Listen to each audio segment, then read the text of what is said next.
Good evening.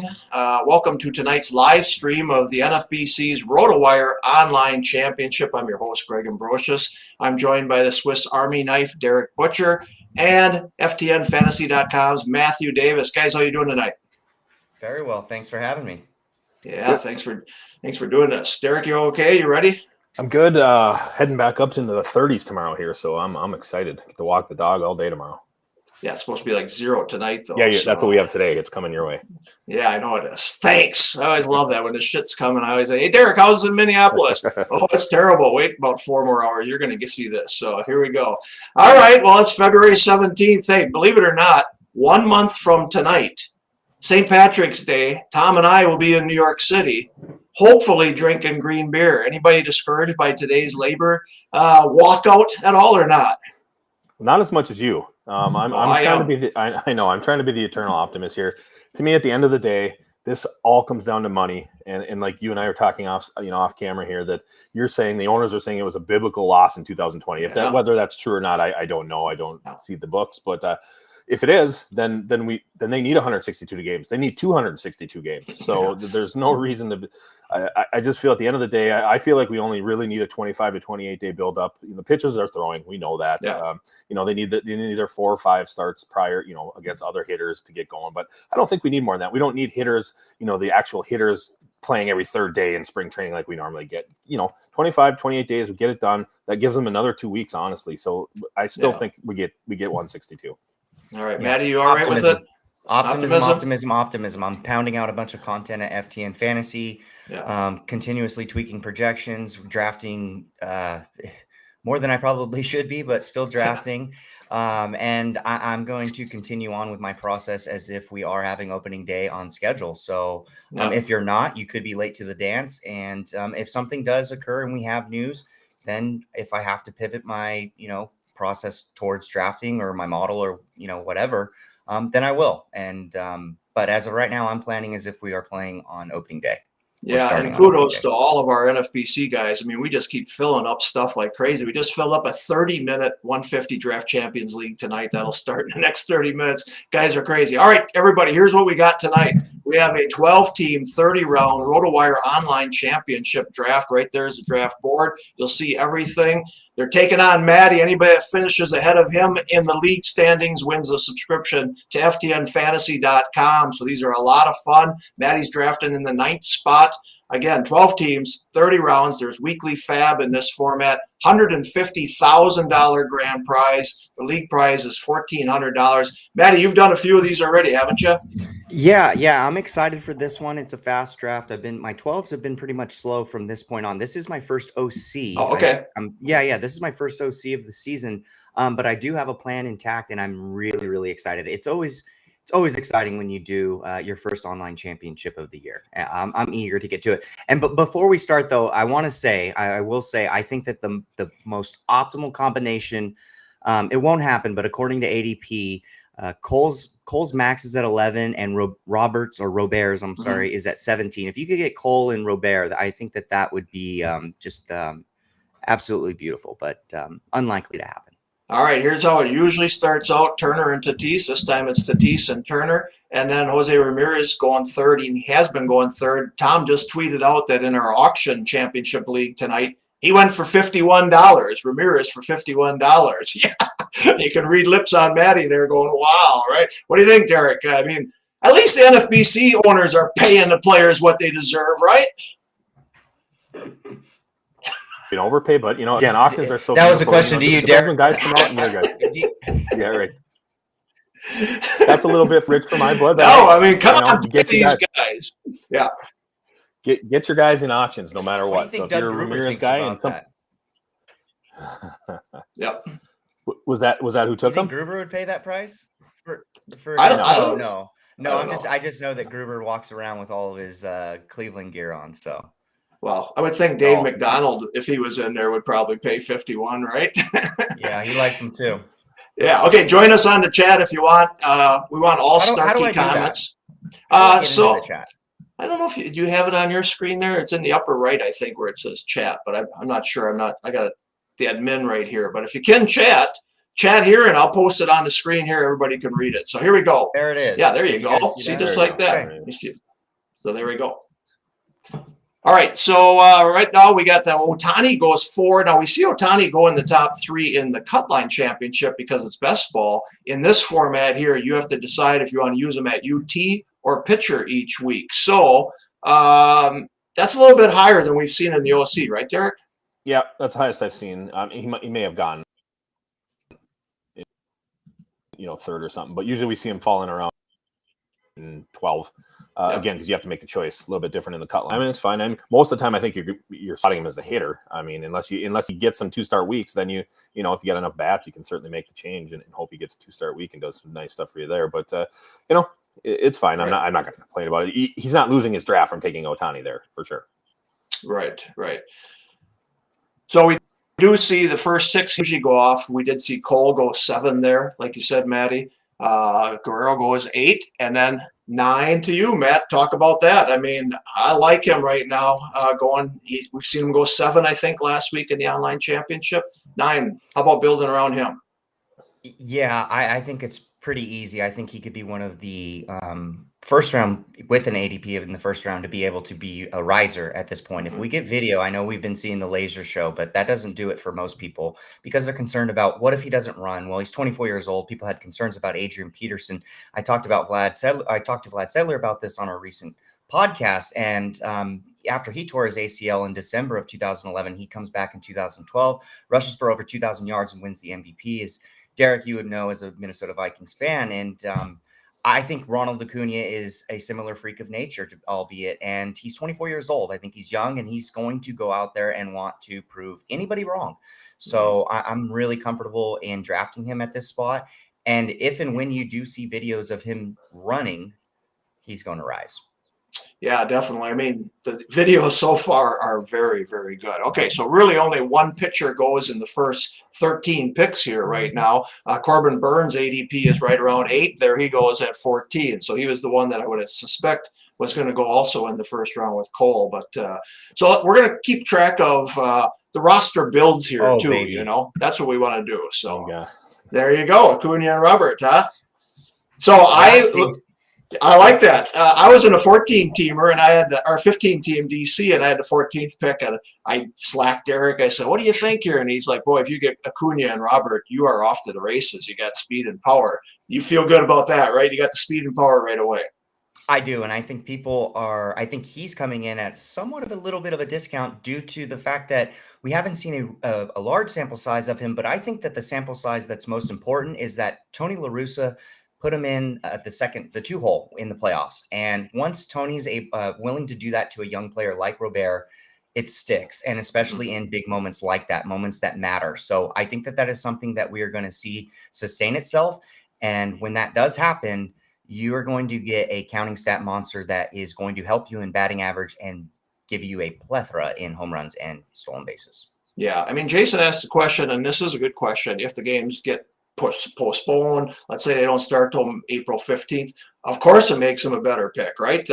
We're concerned he might miss some time in April, but boy, in the 12th team, you can certainly fill in for him if you need to for the 2 weeks, 3 weeks, whatever it is. Absolutely. You just want him back healthy, so I'm not worried about that at all. But in fact, I don't think he's going to fall to 9 many more times this year.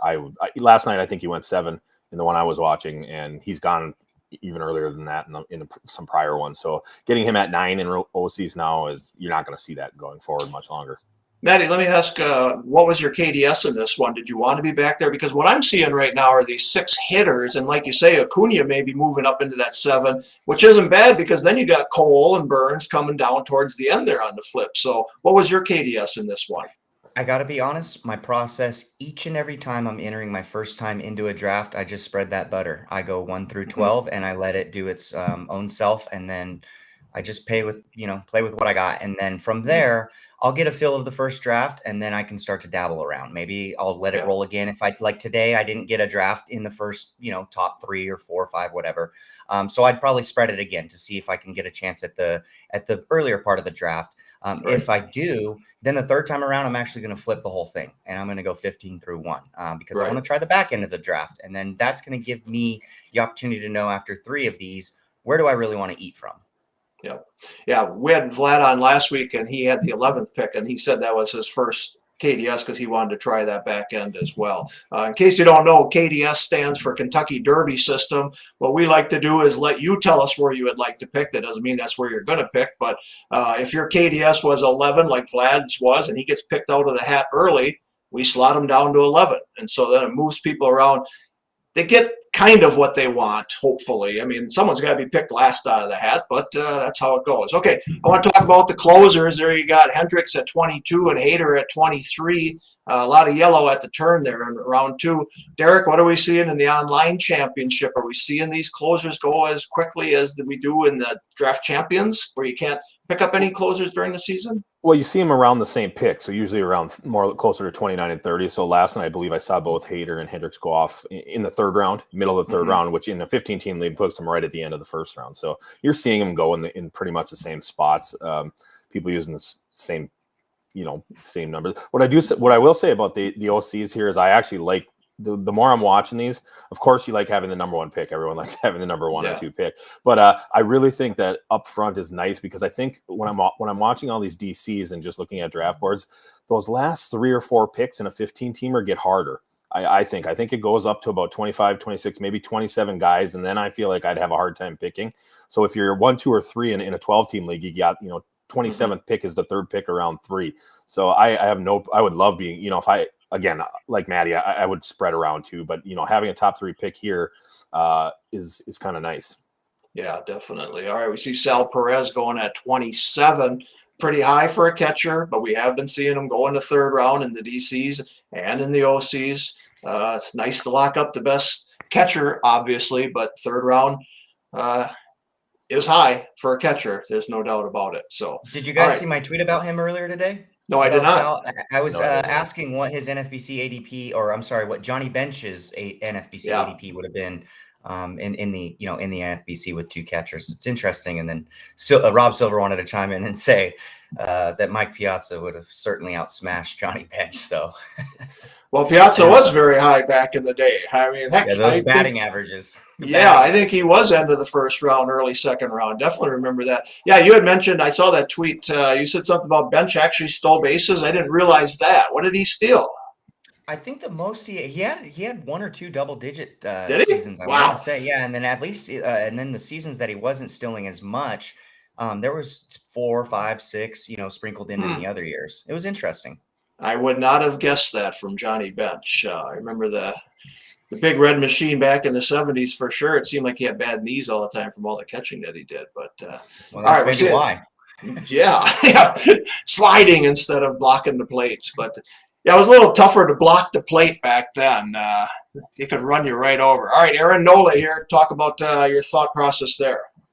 Yeah, it was a coin flip between him and Julio Urias, but looking at the player shares that I have, I do have a decent amount of Julio Urias, so I'm just looking to diversify myself there. I wanted a starting pitcher, and I'm certainly happy with Nola. Yeah. Okay, so we talked about roster construction. You got 2 outfielders back to back. There's no concern there. I think Vlad actually took 2 outfielders last week. Same thing.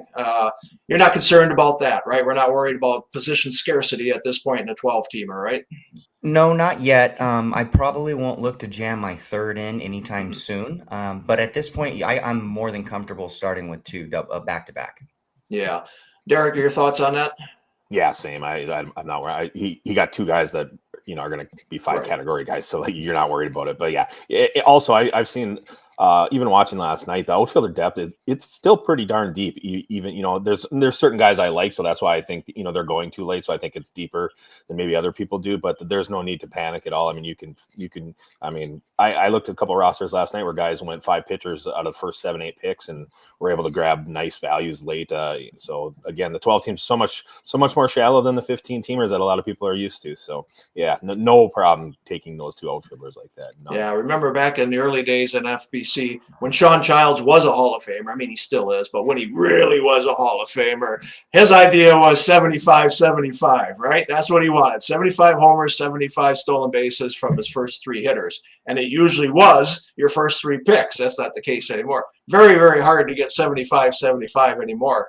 But if there's anybody that's going to give you that foundation, it's definitely Acuna and Robert, that's for sure. And I believe it is Robert. I always would call him Robert as well, but I believe it is Luis Robert.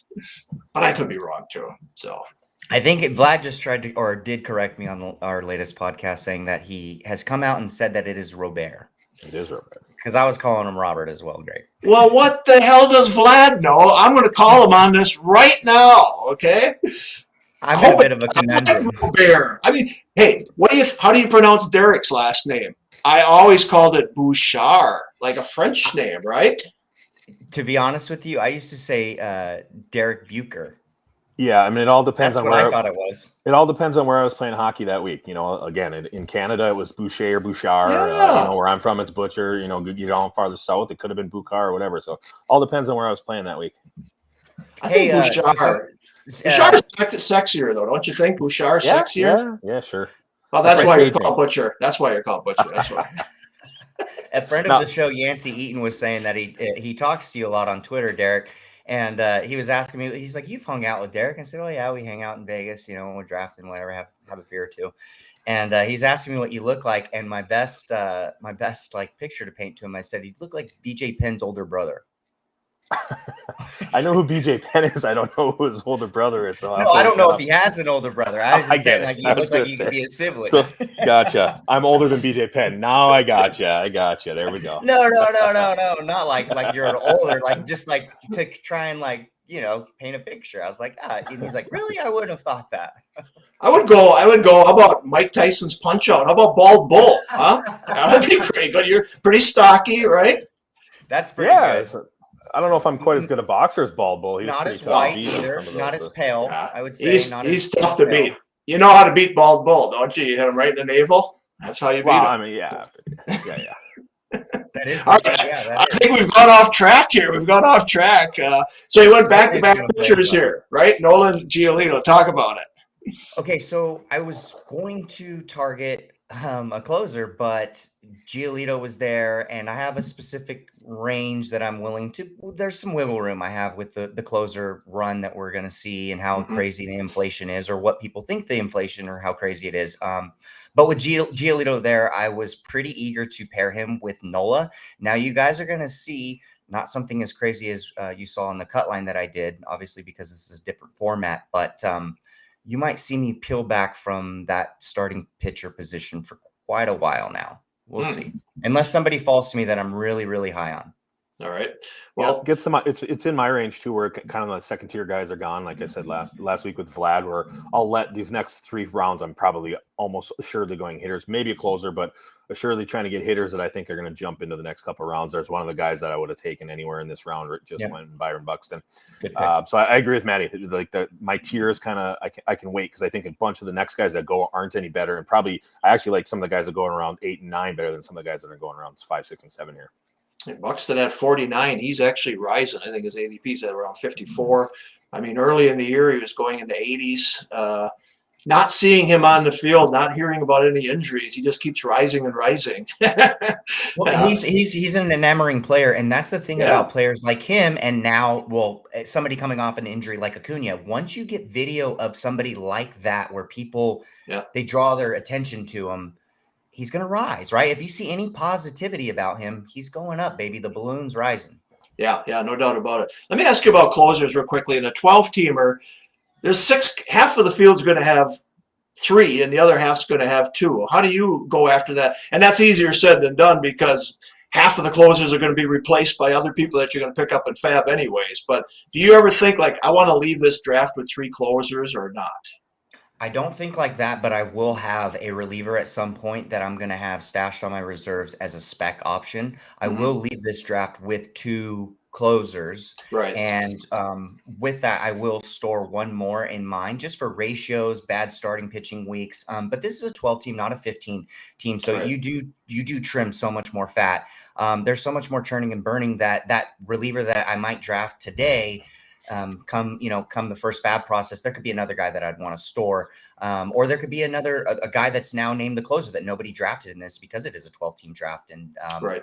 But I don't want to harness myself to actually investing too much draft capital in that third closer. I'm going to wait and do it in the reserve rounds. Yeah, definitely. All right, we're looking at roster construction here. Everybody has a starting pitcher except for Team 12. We're in the 5th round right now. He started out with 4 hitters. So he's off to that kind of start. Darik, we do look at that. Everyone does know that they've got to get 1,400 plus strikeouts. So trying to get starting pitchers, but you can find some later. But sure helps to have an ace, doesn't it, who gets 200 plus, and even 2 of them if you can. Yeah, sure, but there's still guys that are going to get 200 strikeouts that are left that you can come, especially on the turn here. He can double out, he can double tap right here on the turn and be just fine, especially with an offensive start like that. So again, it's all about it's all about your own individual build. What falls to you the first, you're at pick 12, you don't necessarily know what's coming, and then on the first wrap and the second wrap. But if he, again, and I don't even think you need to. I would, if it was me with that started, it'd pick right 12 right now. I doubt I'd take a starting pitcher here. I may grab a closer if there's one that I really like, but I would probably take another bat and then load up on pitchers, probably at the end of 7, 8, 9, 10, see what's there and just keep adding to it because there's still plenty of fine pitchers left. Yeah. Okay, Matty, you grabbed your closer. Are you happy with who you got there? I breathed a sigh of relief without trying to breathe too loud to over talk over Darik. But I really wanted Edwin Diaz there. I didn't think he was going to make it back after the Iglesias Clase, but he did. So I'm very happy with that. Easy selection or choice for me to make. Heavy breathing over Darik talking is okay. That's all right. That is his wife who says you are up in the auction room. So heavy breathing is okay. She's not heavy breathing when she said that though. I see Darik's coming for some royalty soon. I don't know what that was all about. I just mentioned that I was the auctioneer. So as the auctioneer, you would think that you would get compensated. And then all of a sudden, hey, what about me? That was think of how many times over the last 4 or 5 years, my wife has said, you are up or you are on deck in all the straight drafts and everything we've done. It's gotta be close to 1 million. 1,000 drafts a year. Some of the drafts I know 750 picks. Wow. But you know how we pay at the live events. The auctioneer gets the most money, right? So come on. I've auctioneered a couple. I don't think I've seen a red cent. No. Tinker lined up for Vegas. So we do. Brady's at a kind of a new career going, so he's just watching the schedule to see if he can make it out there. He certainly is planning on it, but I'm hoping that something big comes that he's working on right now. So, but yeah, Brady's looking forward to coming out there. He is one of the greatest, if not the GOATs of calling an auction. Yeah, he just needs a new back. That's all. His back's been hurting him for a while. Okay, so Team 12, no back-to-back pitching there. Now what do you think, Darik? Well, now he's got to hope. Well, if it's me, I'm hoping my guys fall. But there's still, Freddie Peralta, that's pretty late. Freddie Peralta just going there at the beginning around 6th, even in the OC. So there's guys left. But he's got to hope a couple fall. And now if I went 6 straight hitters like that, I'm worried about grabbing a closer at some point, at least one good one, and then having to grab a couple guys here. So I'm going yellow for at least 3 rounds here, maybe 4. Yeah, at this point.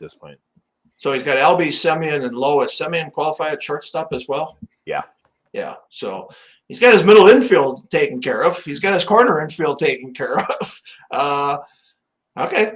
It's interesting. But again, we want to look at the builds. It's always fun to look at that. Matty's going just the opposite way. He's not worried about infield right now, right? Going with Presley now. So now you're not going to worry about the yellow for a little while probably, huh? Yeah, my yellow brick road has been painted. You are going to see a lot of different colors come about for quite some time now. And I don't care about telling opponents if they're watching, so it's good. You're good with Presley there then too? Yeah. Well, how many teams do you see that are able to get Presley and Diaz because they kind of go in symmetry, right? They go back to back to back. So you're not going to get a lot of teams unless they're on the turn and they're willing to do something like that. So that differentiates the team a little bit. And you do want to have somewhat of a DFS mindset when coming into this because you are playing for an overall of $150,000 if you're not aware. And I think that with the insecurities that some have, obviously, including myself, I'm comfortable getting these guys at their cost or maybe even a little bit lower than their cost. I'm good with this. I don't normally build like this, boys, but I am good with this. I like it, and it's good to talk about it for sure. So if you're watching right now, as you can see, we're 20 minutes into this. We're almost, we're halfway through 5.5 rounds here. These go pretty darn quick. 12-teamers certainly do. What do they usually go? The last couple have been under 2 hours. Last night was under 2 hours. One before was about an hour and 45 minutes. Even the longest ones only get to about 2 hours and 20, 25 minutes. We had one go we had a late night one go about 2 hours and 45 minutes. I think a couple guys fell asleep at that point, so that's probably why. But even the late ones usually go under 2 hours. So I would just say give yourself 2 hours, 2 hours, 15 minutes tops, and you'll be fine. Yeah. No, that's great. I mean, back in the old days, trust me, with the software, it was always 3 hours and 3 hours plus, and these were very tough. And so this is 30 rounds, 12 teams. The football, I don't even know if we should pay anybody to watch them. They go so damn quick. So they're fast. They are fast, but they're a lot of fun to do. And we'll do live streams of football too. We're looking forward to that. We went live yesterday with our NFFC site. We already got a draft champions going. I think they're well past the 6th round, so those go pretty well as well. But really glad to have the NFFC site. Check it out at playnffc.com. Again, we got drafts going, and we got best ball 10s going as well for baseball and football. Check them out, $10. Good way to learn to play your pool if you want to. So, all right. Even $5 this year in best ball 10s. We had that last year as well. So down to $5. So, five up to $100 on BB 10s. And then we got our stuff. We got NFC 25 is kind of our version of the lower pace. We got one filled already, I believe, that filled today. And those will fill daily because people just love that, especially after we added an overall component where you can win a prime time for the following year, or a 3-pack of Rotowires, or a silver bullet, or a Rotowire itself. So. Right. So I mentioned the live events. Tom and I will be at the Stewart Hotel in New York City on March 17th, 18th, 19th, and 20th. Then we go out to the Bellagio. I don't know what happened today, but we're getting close to a second auction championship on Friday at 10 a.m. We've never had 2 of them at 10 a.m. So I see Matty Shepard came. Justin Mason signed up today. So I love the fact that everyone's still planning on coming to Vegas. People are more optimistic than me. Keep lifting me up, boys. Keep lifting me up, because I want to be there. I can hardly wait. But we just got to have a damn CBA. We got to have a CBA here. So, all right, anything? Keep lifting me up. Keep lifting me up here. All right, anything you see here, Darik, that stands out? Anything that we're starting to see more closers go? Anything standing out here? No, those are good round where those guys go. My two pitchers that I like around this area are still left, so I don't want to say their names at this point. But if they get to the guy, I hope he pulls the trigger on at least one of them. He's going to have to start getting some yellow here soon. I mean, you can wait on pitchers in this format, but at the end of the day, you still got to get some guys. You got to get some arms here. Some of these guys got a real good head start, obviously, like Matty does with those 2 studs and 2 massive closers. So this guy's got to play catch up. Now, obviously, he's ahead offensively, but you got to start grabbing arms, because eventually they do run dry, or you have to get ridiculously lucky at the end of the draft, and no injuries and everything else. So that's tough to do. So again, you got to start grabbing some. Right. I mean, this is an overall. Something similar? I'm sorry, Greg. Yeah, he did. Did Draft Sheet do something similar? I think he went 9 or 10 bats to start. He did. I mean, he put together a ridiculous offense. I don't know that his pitching is going to be enough to hold out. He's going to have to be all over the wire and get lucky and stay healthy and hope other guys, But again, it's not like it can't work. Especially, I don't know for the overall, but you could easily, put enough points to win his league for sure. But we'll see. Again, we've seen stranger things than that happen. I remember a guy in a Rotowire took 10 straight pitchers to start, took Nelly Cruz in the 11th round. This was probably, 5 or 6 years ago, and ended up just crushing his league. I mean, he hit on all the pitchers. He didn't place in the overall, but he crushed the league. So, well, that's what I want to talk about right here. I mean, this is a $150,000 grand prize, so you can definitely dominate the offense, get yourself 60 points, right? And then you can get halfway in pitching and win your league with 90 points. But you want to win the overall. Matty, are you building this team for the overall or to win the league title? Are we able to cuss on this show?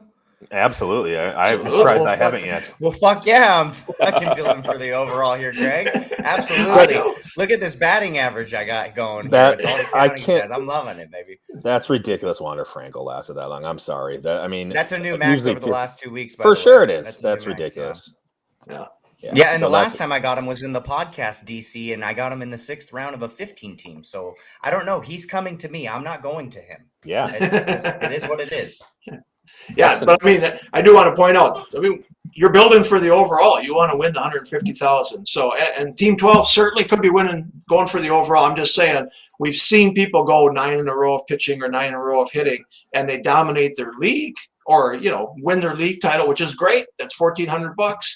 But to win the overall, you've got to have consistency in all 10 categories. So my 2 starters are still there. I'm not going to say him, but we'll see if he takes the 2 guys here. Nope, that's not one of them, but it's an okay pick. I mean, I don't know how many innings he's going to throw. That's definitely not what I would have done there. But he got 2 yellows, just not my yellows. Yeah. Yeah, well, I'm salivating right now. There's a pitcher that I mean, if I was you, there's actually a pitcher I would think about. I know you might not. Or He's whatever, off the yellow brick road, man. Well, I know he's off the yellow brick road. Yeah. So actually, I mentioned this to you guys, that if there is somebody at that position, right, that falls, and if like my article that's available at ftnfantasy.com, is the juice worth the squeeze, and he's there. So I'm going to do it so quickly that you guys didn't even see it happen. So yeah, when you can get Dylan Cease at pick 88, I'm gonna have to, just give it what's taketh. So I'm happy. And my other guy's still there. He'll go. Sorry, man. Go ahead, Derek. Sorry. No, I was gonna say my other guy's still there, and he always follows right after, or real close. So he'll be in the next pick or 2. Well, keep telling me who your guys are, because we have a. Well, Derek also has a guy offensively that's sitting at the top of the I do. Here. Yeah, that's your guy. He's actually been falling lately too. I've been a bit surprised. I think because no videos. Right, the uncertainty grows, right? Well, no, it's just a root. It's just a root that grows until you see a video. Once you get a video of him, and if he's good, well, he's gonna play opening day or come up soon. But he's such a shiny new toy that the shiny new toy effect should be in effect with him. But we'll see. Well, we had a good beat writer on our show last night on Sirius XM from the Astros, and he was saying he's not worried about the start of the season either. He said what this will show is that we don't need 6 weeks of spring training. Nobody needs 6 weeks. These guys are working out. They're ready. Yes, they need innings. Yes, they need some at-bats, but it's 4 weeks. That's the most that these guys need. So he was saying the same thing, that if by March 3rd, there would be no problems. There'll be no setbacks. There's no way the owners will go with 3 weeks. That's for sure. If it's not done by like March 10th, I think the season gets pushed back a week. They'll figure it out. But they're not going to do the 3 weeks because there were too many injuries in 2020 when they pushed that too quickly. So, well, Greg, maybe they should shave off some spring training time anyways, right? Yeah, right. No, I think it's all for fans coming down, seeing them do things. I mean, I know like the Twins, they have an exhibition with the University of Minnesota on the 25th. That was the scheduled part of it. So I think it's all kind of money making for some spring training games anyways. It's more the owners than the players that want to be there for 6 weeks, right? Yeah. All right, you got to go yet or not, Derek?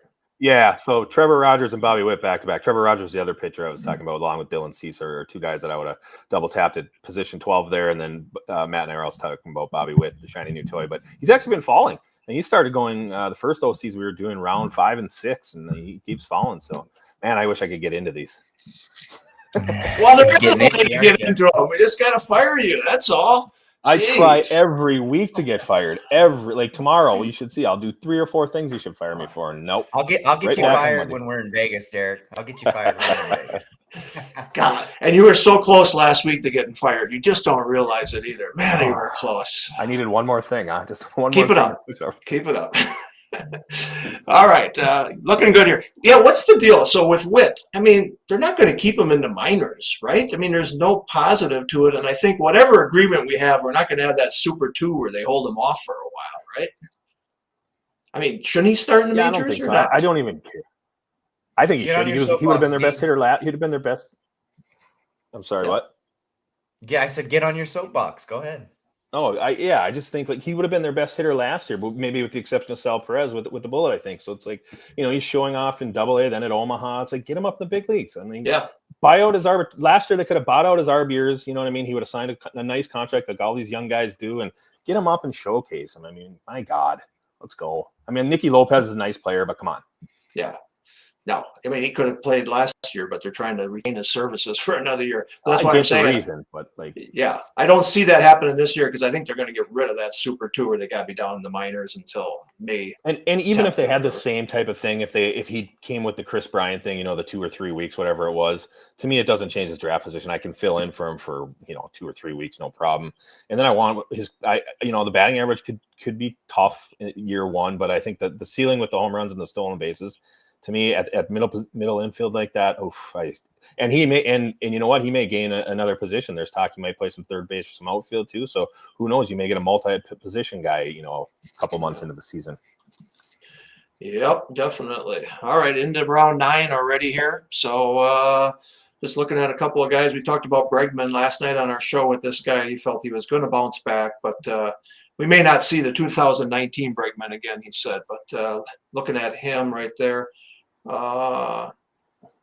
any of these closers interest anybody, Darik? Like Jordan Romano, that's late for Romano. He's been going a lot higher than that. So I love Jordan Romano this year. I as long as they don't sign somebody, obviously, like hopefully Kenley Jansen doesn't end up there or something. But no, I love Romano, love the arm. I think he can be a fantastic closer from what we've seen. Gallegos, I like as a pitcher. I'm not sure. I think he's the closer, but there's guys there that also that they can use. Same with kind of like the Twins. We think certain guys may be going to close, but I'm not so sure. I'm not certain who's going to close for the Phillies. I have an idea, and I think I know who's best, but who knows at this point. So I think Romano's in that upper tier, even with the uncertainty. He's such a good pitcher that I find it hard to believe that unless they sign Kenley Jansen, he's not the full-time closer. How come he's not higher on Berrios? I know he's with Toronto right now, but he was a former Twin, and you see Manoah's going ahead of him. Yeah, he just always he'll come out and you remember a couple of years ago when we were in Vegas, he came out and played the gym against. He came out and just dominated the Indians. You're like, all right, this is your Jose Berrios, and then of course he just goes into such long funks. And he's actually corrected a lot of the walking problems that he had a couple of years ago since he's left the Twins, of course, because everyone leaves the Twins. Lance Lynn, all these guys, once they leave the Twins, they're much better pitchers. Go figure, but. I don't know. It's just I don't know if it's because he played for the Twins and he just kind of let me down a couple of times. I just feel like all the guys around him, like Matty got Cease before him. Trevor Rogers went after him. I like those two guys more. So it's just I would never end up with Berrios. It's not that I wouldn't take him in the right spot. I mean, he obviously puts up numbers. No, they're going lower than he was last year, and I just feel like he's close to a breakout. I thought last year might be the breakout, and it didn't really happen either. And that, like you said, 2 years ago we were watching him, and I'm like, that's it. That's who he's going to be all year, and he wasn't. He just didn't happen to be. All right, Matty, you promised more colors. You're not giving us colors here. Talk about Stanton. So I'm actually really optimistic on him this year. He's been doing some things to kind of lay off bulking up, so to speak. And what about the 20-year steroid policy that hasn't, not that he's going to need to take any sort of supplement to create power, but there are some sort of things that can keep a player healthy or on the field, as we've seen in the past. Look at Starling Marte and what he was able to do when he got popped. So it's a player that I think last year we only saw him miss 15 days due to, I believe, the calf. So I don't know. I think that he's starting to fall, right? We're not paying the premium that we're used to for Giancarlo. And I can certainly see him leading the league in home runs. And I think he pairs quite well with the speed and batting average that I have sprinkled in. All right. Sounds good. Team 12 now with 4 yellows in a row. You don't sound impressed, Greg. No, I see upside there. Definitely. I definitely see upside with him. And like you said, he was actually healthy last year. I had him in a DC, and I kept him in most of the year because he was certainly healthy enough. There goes Yelich to Team 11. We've talked an awful lot about, man, I looked at his numbers yesterday because we talked about him on our show, and you could just tell how the back affected him. More ground balls, like 54% ground balls, 13% home run or fly ball to home run ratio. That's not like him. If he can get healthy and he can drive the ball, his strikeout rate was good, his walk rate was good, his OBP was 362. Just had no drive. That ball just did not fly for him. So I have no idea if his back is better or not, but if it is, I hope Yelich could put some power back together. We'll see. I don't know. Anybody on him? You're bugging Matty's on the clock. So we got a couple. We got Yancey joined the chat, and then we got a couple of funny guys in the chat. Pig Boy, no comment, and Dusty. That's funny. Good stuff. Yeah, I'm about to take somebody that I really, really despise. Fuck it. All right. Somebody tell Yancey what time it starts. When do we start 9:30s? We never start 9:30s. Top of the hour, guys. Top of the hour. All right. All right. Pig Boy wants to talk to Darik. I said no comment right now. No comment. Gee whiz. Jeez, you can't do that, Dusty. Gee whiz. I'd have to fire him if he's a silent owner. Gee whiz. Stop that already. All right. So Carlos Correa. Let's hear your thoughts this year. Yeah, he was the overall that I'm not really concerned or feeling insecure about stolen bases at the moment. I think that he was the best overall hitter when considering some power and counting stats and batting average. So I wanted to continue to build that batting average and stability with counting stats. So where does he land? You know, Dusty was talking about trying to take some odds on Twitter about him going back to Houston after seeing bleached-haired new dad Alex Bregman and what looks like Lance McCullers just absolutely is entrenched in Italy with all of his designer wear clothing. So they were hanging out at the UFC fights, and Dusty was wanting to take odds on Correa going back to Houston. I don't know where he goes, to be honest with you. I thought an interesting spot would actually be the Padres, just because they could. That would say, Tatis, you got to go. Don't start doing so aggressively defensively. Go to the outfield, and we bring in Correa. We thicken the lineup. I think that would be a good balance, but and especially because the Dodger fans would love to face Correa 18 times a year. Yeah, definitely. Any chance the Yankees sign him? Yeah, that's what we had the beat writer last night who said he's not going back to Houston for sure. He said he thought the Yankees could be in. He thought the Yankees could be in. I've heard Detroit is a possibility, but I could actually, now that you mentioned the Yankees, it's almost like I do see it. It's kind of annoying, but maybe him and Giancarlo is a nice little double tap. Yeah. No, he said he wasn't going back to Houston. It'd be a one-year deal. He felt if he was going back to Houston, it'd be a one-year deal. So I'd be surprised. Hey, Matty, we got a question. What do you realistically expect home runs and stolen bases from Wander? In the chat. Well, just take the easy way out and go to my projections here. So for Wander, what was the question for stolen bases? I have 9. What was the home other runs? half of the question? Homers. Home runs. And homers. I have 19. With a close to 300 average, I'd assume, or better. Yeah, his average I have projected for him is 295. Yeah, there you go. Yeah. All right. So Dusty did listen to our show last night, but yes, it would be if the strike goes long enough, he felt maybe a 1 year he'd come back to prove. But I don't think that's going to happen. In fact, guys, once this strike or lockout is over with, that week period where they sign 100+ guys is going to be insane. Think about how it was before December 1st, right? All these mega contracts, and it was crazy, and people were all revved up for baseball, and then they just shut off the spigot, right? So there's a lot of guys that are going to get signed. It's going to be exciting. It's going to be great, but we got to get there, right? There's a player fallen in this draft way, way, way too far. Put it this way. His max over the last 2 weeks is 102, and we're on pick 123, and he still hasn't been selected. I will take him instantly if he – there he goes. What the hell is happening there? What the fuck? I mean, come on. Yeah, I like Brian Reynolds. I that was ridiculous. I think that, all right, that was Darik, Pig Boy's got a question for you here. Yeah, again, no comment. I can't get in trouble on live air here. That's not Lindy, is it? I don't know who that is. Questions are funny, though. Maybe it's Gabe. Maybe it's his son, Gabe. They're having fun with you there. So, all right. So how you feel so far here, Matty? We've gotten through, like I say, we'll try to go through about 14, 15 rounds here and call it a night. But we just want to show people how the roster construction for each team is. Very, very different across the board. How you feeling about your team right now? I'm feeling pretty good, actually. There's some offensive positions that I would like to fill, and I think that there's a player that's going to be able to do that for me next. And I will probably continue to pound. I'll tell the people I'm going to pound hitting for a little bit now. Yeah. You'll get your colors. You'll get your Bob Ross, Greg. I'm going to paint it, baby. I'm going to paint it, baby. And I love Bob Ross. I just saw the documentary on Netflix. Very well done, too. Very well done. A man who did not get his money, I can tell you. That's what you hope for in these drafts. No mistakes, just happy little accidents. That's what you hope for. I don't want to go down a Bob Ross rabbit hole with you, Greg, but I agree with you. These things get better by the week, Greg. Now we're on Bob Ross and me looking like BJ Penn's older brother. I mean, I don't know. Next week we're going to come up with some other topic. Bald bull. It was bald bull you look like. See, here, Yancey, look what he says about you right here. What is nice, Yancey. How do you sound younger on audio? Yeah, I don't know. I don't think so either. But I wouldn't think so. But I don't know. No. It's hard to tell on your own voice. You certainly sound like a hockey player. Yeah, for sure. Well, that's the Minnesotan in me for sure. You don't sound French. That's what I'm disappointed in. No, I can't speak a lick of French. Not at all. Don't want to. All right, Matty, Dusty's got a question for you here. Where is it? Let me see. Favorite guy that is dropping in drafts over the last 2 weeks. Well, in the OC, that would have definitely been Brian Reynolds.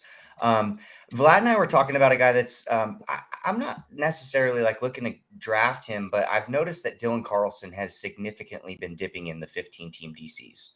Mm-hmm. So that would be the person I would say that I've noticed that is dropping significantly. All right. Franmil Reyes lasts until the 10th round. People afraid to tie up that utility in this 12-teamer, or what do you think? No reason to be. No, I mean, Nelly Cruz has been awesome. David Ortiz was awesome. I mean, no, I don't get why people would be. Well, that's what I'm saying. I think he falls to the 10th round. That seems low for the production you could put up, or am I wrong? Is that where he should go? That's about where he's been going. You know, whether you think he should go there or not. I mean, I would certainly would have trouble people take him a little bit earlier than that. But it seems where he's been settling in. So I guess maybe it is just the utility only. Thing. Nice, Matty. Boom. Why don't you co-own his team? You've complimented him on every single pick. You know what? You liked my cut line team too, didn't you, Greg? I'm glad you're out this year, or you have been out, because it seems like you and I are skimming across the same wavelengths here. So let me ask you a question. This is something I've been pondering, which I might do in our GTD auction. I shouldn't tell Greg, but I don't care. I can outbid Greg for guys, no problem. Oh yeah, absolutely. Like if you look at, so obviously CJ Cron played only 1 year with the Rockies. Did you look at his home stats compared to his road stats last year? I know that's the thing with Colorado, and it's certainly not just a Cron thing, but oh my God, his numbers were ridiculous between home and away. It's like you got like 2/3 of his production in the home games. Yeah, you could One if thing you I literally will say. Go. Yeah, I was just going to say. Go ahead. Sorry. One of the major things with it is it was his first year there, getting used to that significant decrease, right, in the altitude traveling to and from. I'm hoping, at least, that would be my hypothetical answer to that, would be that maybe with another year under his belt, that there's some adjustments or he's getting more established with it that could maybe help him a little bit better. Or at least I'm hoping so. So, Matty, Big Boy's asking Cron over Josh Bell. Yeah, I was looking at Josh Bell, but I don't feel the necessity to maybe boost that batting average that I feel the need to with the team that I have built right now. And I like getting the first baseman that's going to be playing every single day. And it's one of the rare players that they wrote a check to. So I'm going to have a little bit of confidence in him. And I'm actually going to add Josh Bell right now to the team, I believe. So this might become irrelevant in just a second, but let me dot my I's and cross my T's before I do that. Yeah, Bell finished really strong last year, and I know I'm a fan of him. Drafts. Yeah, I was taking him in the 9th round of, I think I took him in, Zach Betancourt and I teamed up and did a main event, or we did 2 of them. And one of the teams, I think we drafted him in like the 9th round of a main event last year. Yeah. So the market's shying away from him a little bit. But it's just, I like a player. Yeah, I am taking him.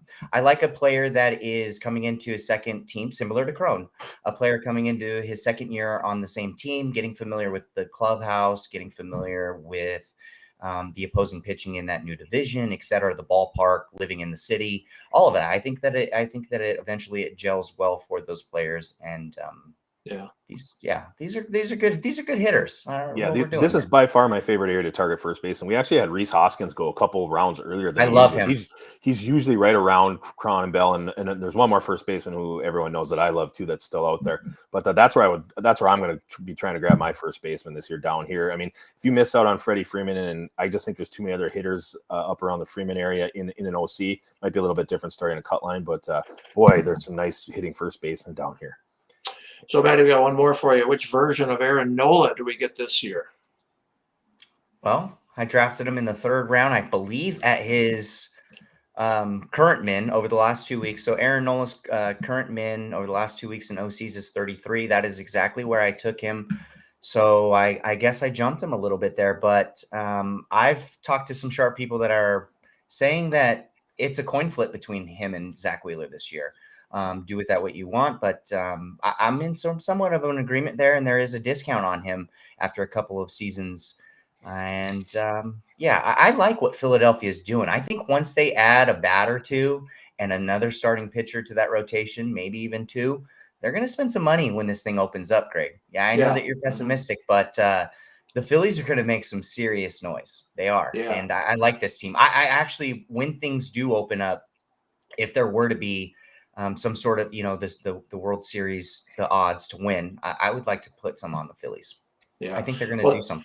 They got to get their bullpen taken care of, right? They just blew so many leads last year. I don't know if Knebel is their closer or what's going to happen there, but they needed to shore up the 7th, 8th, and 9th innings last year. They blew a lot of leads last year for sure.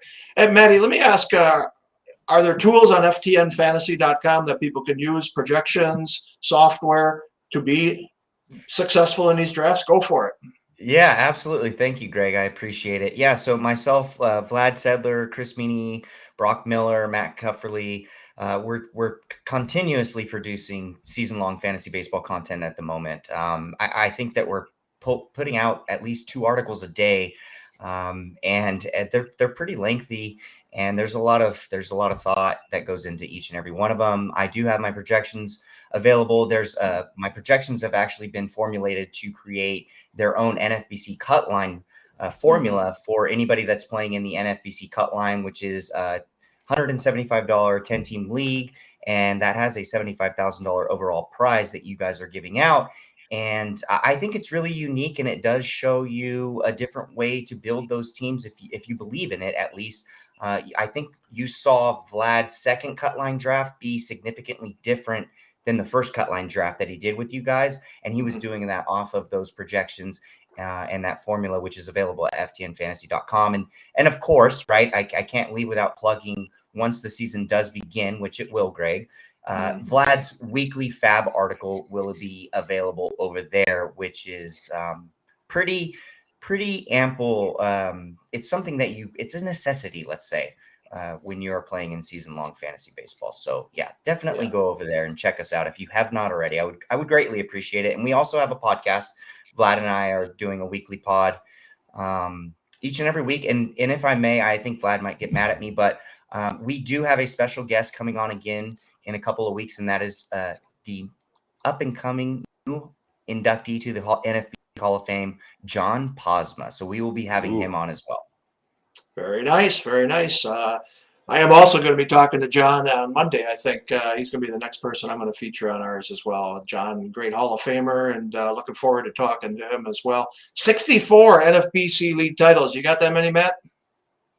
I do not. I will say the thing about John that impresses me the most is he's similar to what I would like to do. And albeit that I've won, a league, let's say, in every NFBC format for the most part, John does that as well. And he pounds out different styles of formats. And that's impressive when you get to his stature and legitimacy and the profile that he has built. He's certainly worthy. And I had already thought he was definitely an NFBC Hall of Famer. I was actually surprised when you guys mentioned him getting inducted, because I had just always thought that John was already in the Hall of Fame. So this is well deserved. He is definitely one of the greatest. We talked about putting him in after 2018 when he won the main event overall. He finished second in the online championship. I actually had talked to him. He's like, I'm not worthy. And I was like, well, let me look at the resumes. And then I started looking at Geckos, and I was like, geez, we got to get Mark in here. He's got 57 league titles, and he's done an awful lot as well. So we put Mark in, and kind of forgot about John for a little bit there. So, no, he's definitely deserving, and really – the quiet assassin. That's what people call him. He's very quiet. He doesn't boast a whole lot. The exact opposite of Gecko, to be truthful there. So he's professional. He's Leon. He is Leon. So talk about, you've got a third baseman finally, and I like this one. I mean, he doesn't run like he used to, but he's got some power. And damn, if he could just stay healthy, right? Yeah, and I'm not concerned. You got to get concerned about speed always, right? You be concerned about it. Be concerned about it, even when you're not. Be concerned about it. But I like the ceiling that I have thus far. I have some targets that I want to contribute in the speed category coming up soon. And I'm comfortable with Yoan Moncada's counting stats, the team context, the lineup, and then again, right, coming in with some sort of DFS mindset. I like a little bit of stackability if you do like those lineups. So adding Moncada to Luis Robert was something that I like. And now I'm going to add a little bit of flexibility, a stolen base contributor, not somebody that does it too much, but he's going to give me some flexibility where I want. And that is one of my hometown guys, Chris Taylor. There you go. Very good. So one of the things that Jeff Zimmerman does very well is he tries to draft hitters that are in the top part of the lineups, right? He wants more at-bats, more counting stats. Easier said than done, we all know. But one of the things that when I'm with Jeff and I draft with him at the end of the year, he's got a couple hundred extra at-bats than I do. He really does. Do you take that into consideration at all? Absolutely. That is a very vital part of fantasy baseball. It is accumulating those numbers, and you get that by volume, and volume comes at the top of the lineups. It cannot be expressed enough. If you look at the players that are built in the team that I have here, you have Acuna hitting first or second, Robert hitting second. Wander's going to be at the top of the lineup. Giancarlo Stanton is in the thick of the Yankees lineup. Carlos Correa will always be in the thick of whatever lineup he's in. CJ Cron is their cleanup hitter, hitting 81 games in Colorado. Josh Bell is their cleanup hitter. The only person that I've drafted as of now is Yoan Moncada, who could potentially, I know some people like to think he's going to hit second. I'm not buying that. I think he's going to hit sixth or seventh in that lineup, but I'm okay with that because the lineup's a little bit thicker, right? So I think that you can give a little bit more leniency to a team like the White Sox, the Red Sox, the Yankees, the Dodgers. That lineup's a little bit more bloated, so I'm okay with it. Yeah, definitely. No, I think that is an important part when you are accumulating a roster here. It's all counting stats, as many at-bats as possible. If you can get, I think you got a chance of winning. So Moncada used to be a top-of-the-order guy. He hasn't now, and I agree with you. I think he's going to bat about sixth in that lineup as well. So, all right, we're getting down here through round 14. We'll go through round 15 and call it a night. Again, we'll try to do this each Thursday night. 4 weeks from tonight, I hope I'm in New York City, and I hope we've got a baseball season going. So we'll do this a couple more weeks yet, though. But any last thoughts here, Darik, before we go? Now it's just you have your core. Now it's time to fill out the core, but now take shots. I especially in the OCs, I mentioned it last week. I feel you got to nail 10 to 12 picks really good. You're going to have injuries. You just all are. You're not going to get around it. But if you can nail 10 to 12 solid picks, the rest of your roster you can flip over all year long. To be honest with you, and, so again, now is the time to get guys. If you got to push them, from ADP 2, 3, 4 rounds at this point, just to make sure you get them. I don't have a problem with it. Take your shots now. You should have your core. You should have your the guys that you wanted to a point. So get your guys. Yeah. So, Matty, is that your thought process as well in this 12-teamer towards the end there? You're taking some shots because you got Fab to flip things over if you have to. Yeah. The last pick or two.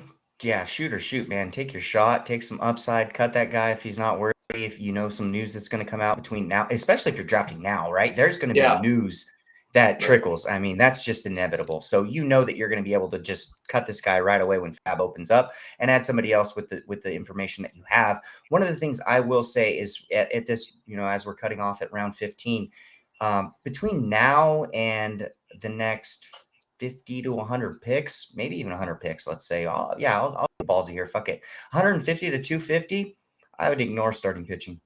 You can say, fuck it. They're all the same. Yeah. If you're adamant on a player, sure, go ahead, shoot. Take your shots when you need to fluff it in. But there's I'm looking at this list. If you clicked on pitcher right now in this draft and you went off the list of starting pitchers, you don't know who to take. You don't know who to take. Yeah, and I'm not going to reach a round or two just because that's where ADP suggests. I love the ADP, obviously, but it's a bookmark, right? It's just something to check on, and I think that they're all the same. So I'll split out for 100 picks, and I'll jump back in that starting pitcher pool when the time comes. All right. Well, we thank everybody for listening in and watching us tonight. Again, we're almost halfway through, round 15, 55 minutes. This thing will be done in under 2 hours. You've got 12 very good owners here who are ready to pick. The software is good. You can't beat it. Go to playnfbc.com. Check it out. This is called the Rotowire Online Championship. The 10-team Cutline Championship is presented by ftnfantasy.com. That one's got a $75,000 grand prize. And our main event, I swear we're going to sell that baby out once we get baseball back. I'm not concerned. Signups are still ahead of last year, even though we got the lockout going. So I have no doubt we're selling that thing out. No, I know we're going to have a lot of online championship. And again, we're working on our 5th main event in Las Vegas. We got room for 7 of them. We're going to be in good shape there. But let's get her done, MLB. All right? Don't make my blood pressure go up any higher anymore. I want a season. You got that? Look at me. Do I look like I need to have my blood pressure up? You look so good. Let's get it done. All right, Matty, I thank you for this. We'll do it again with you one more time for sure. And again, thank you, Jason. Thank you, everybody who was on here. It was a fun time. We like doing this, showing you what the draft starts out with, give you an hour of taste. If you want some of this, jump on in. $350 can win you $150,000. Derek, Matt, have a good night, and we will talk to you later, all right? Thank you, guys. I appreciate it. Yep. All right, thank you. Talk to you later.